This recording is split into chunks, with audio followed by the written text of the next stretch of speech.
gang, you definitely need this video for sure. You definitely need this video. What to do and what not to do when going to Cusco, Peru.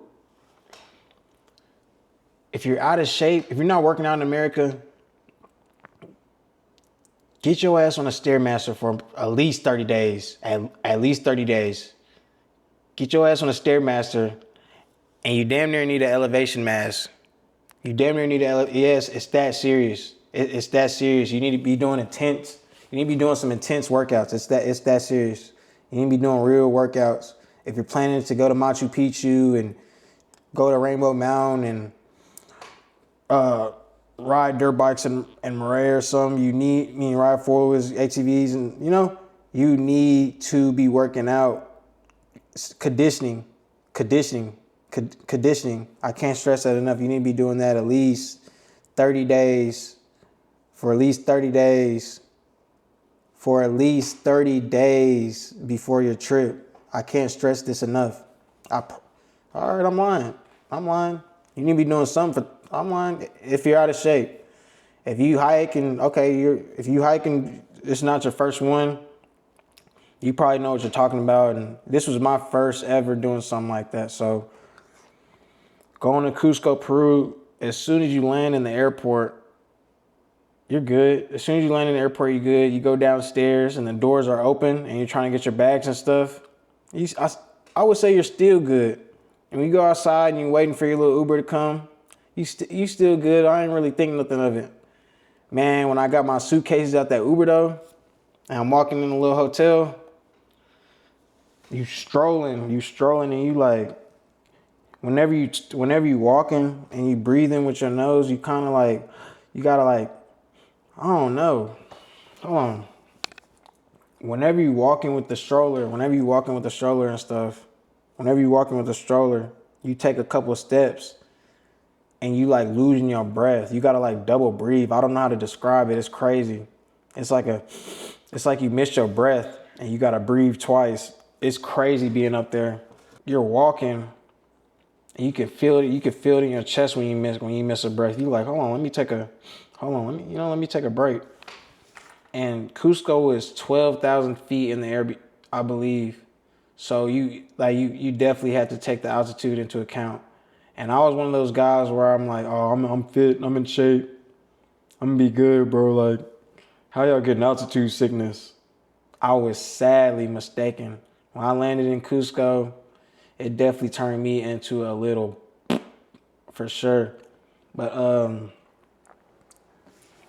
man, yeah. So whenever you're walking, you're gonna have to take like periodic breaks and stuff, just because the altitude. That was me personally. I had to take like breaks periodically because the altitude was just getting to me.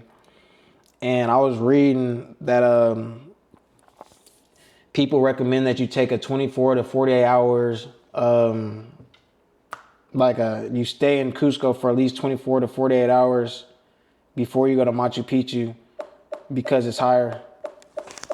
And because of elevation on Machu Picchu, and bro, they're not lying. It's crazy. It's wild.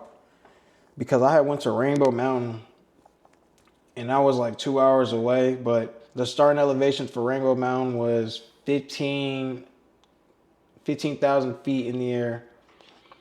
You're trekking 4 to 5 miles, and it finishes at 17,000 feet.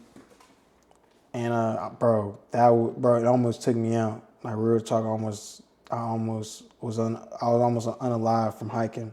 So I definitely can see how people Mount Everest base camp is 17,000 feet. So I'm like, man, I can only imagine what they tripping.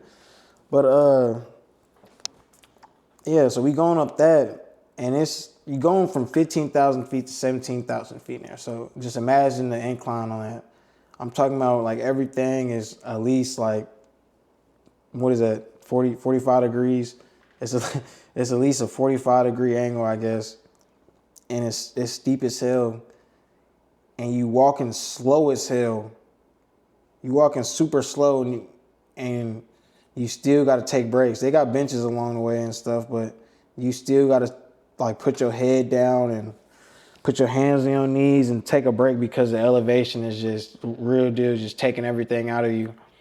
And once I got to the top, I'm talking about my head was throbbing, my stomach was hurting. I really couldn't even take pictures of the view or anything just because I didn't even want to do anything. They had cocoa tea up there and it was cool, but that definitely made me realize like how crazy the pressure is in elevation. Like I can only imagine space or something without, I mean, I can't even fathom that, but just imagine going to space without a helmet or trying to get as high as you can with no helmet. That's crazy. But yeah, it made me sick going up there. I had to take altitude pills and just chill for a couple of days. But yeah, when you're in Cusco, it's good for you to, or it's mandatory that you stay hydrated because the headaches from the altitude is just insane. You gotta make sure you're on top of things and just make sure you're going slow. Yeah, make sure you're going slow. You're not trying to. And when you're up there, your ears aren't like it's not ear popping altitude.